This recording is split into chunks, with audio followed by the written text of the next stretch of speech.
gentlemen, I speak to you under different circumstances than I had intended to just 24 hours ago. But this is a time of shame and a time of sorrow. It is not a day for politics. I have saved this one opportunity, my only event of today, to speak briefly to you about the mindless menace of violence in America, which again stains our land and every one of our lives. It is not the concern of any one race. The victims of the violence are black and white, rich and poor, young and old, famous and unknown. They are, most important of all, human beings whom other human beings loved and needed. No one, no matter where he lives or what he does, can be certain who next will suffer from some senseless act of bloodshed. And yet it goes on and on and on in this country of ours. Why? What has violence ever accomplished? What has it ever created? No martyr's cause has ever been stilled by an assassin's bullet. No wrongs have ever been righted by riots and civil disorders. A sniper is only a coward, not a hero. And an uncontrolled or uncontrollable mob is only the voice of madness, not the voice of the people. Whenever any American's life is taken by another American unnecessarily, whether it is done in the name of the law or in defiance of the law, by one man or by a gang, in cold blood or in passion, in an attack of violence or in response to violence, whenever we tear at the fabric of our lives, which another man has painfully and clumsily woven for himself and his children, whenever we do this, then the whole nation is degraded. Among free men, said Abraham Lincoln, there can be no successful appeal from the ballot to the bullet. And those who take such appeal are sure to lose their case and pay the cost.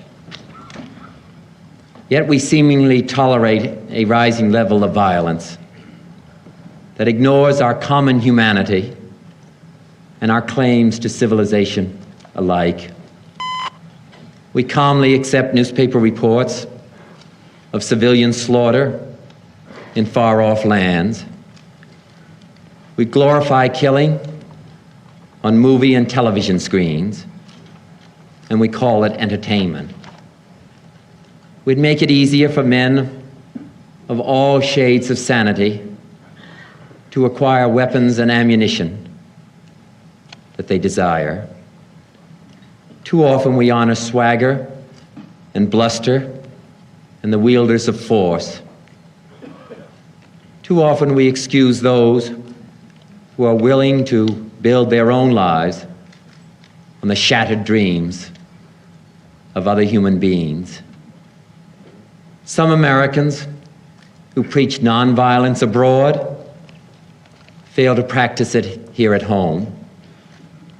Some accuse others of rioting and inciting riots, have by their own conduct invited them. Some look for scapegoats, others look for conspiracies.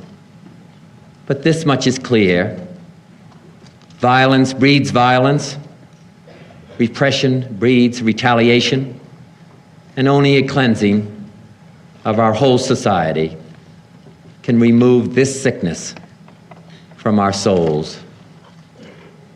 For there is another kind of violence slower, but just as deadly destructive as the shot or the bomb in the night. This is the violence of institutions, indifference, inaction, and decay. This is the violence that afflicts the poor, that poisons relations between men because their skin has different colors.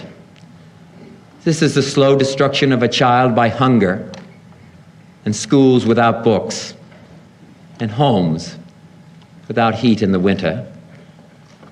This is the breaking of a man's spirit by denying him the chance to stand as a father and as a man amongst other men. And this too afflicts us all.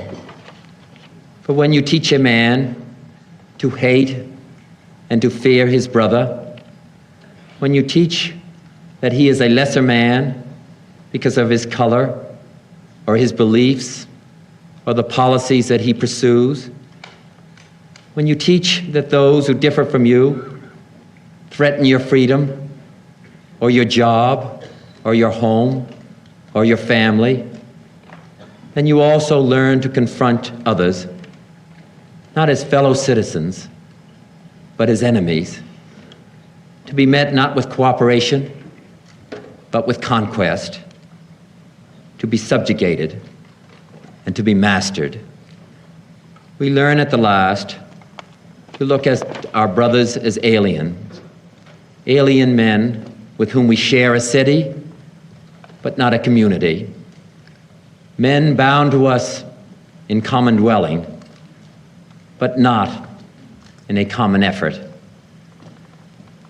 We learn to share only a common fear, only a common desire to retreat from each other, only a common impulse to meet disagreement with force. For all this, there are no final answers for those of us who are American citizens. Yet we know what we must do, and that is to achieve true justice among all of our fellow citizens. The question is not what programs we should seek to enact. The question is whether we can find in our own midst and in our own hearts that leadership of humane purpose that will recognize the terrible truths of our existence. We must admit the vanity of our false distinctions, the false distinctions among men, and learn to find our own advancement in search for the advancement of all. We must admit to ourselves that our children's future cannot be built on the misfortune of another's. We must recognize that this short life can neither be ennobled or enriched by hatred or by revenge. Our lives on this planet are too short. The work to be done is too great to let this spirit flourish any longer in this land of ours. Of course, we cannot banish it with a program, nor with a resolution. But we can perhaps remember, if only for a time, that those who live with us are our brothers, that they share with us the same short moment of life, that they seek, as do we, nothing but the chance to live out their lives in purpose and in happiness, winning what satisfaction and fulfillment that they can. Surely this bond of common fate, surely this bond of common goals can begin to teach us something. Surely we can learn at the least to look around at those of us, of our fellow men, and surely we can begin to work a little harder to bind up the wounds among us and to become in our hearts brothers and countrymen, once again. Tennyson wrote in Ulysses, "That which we are, one equal temper of heroic hearts, made weak by time and fate, but strong in will, to strive, to seek, to find, and not to yield." Thank you very much.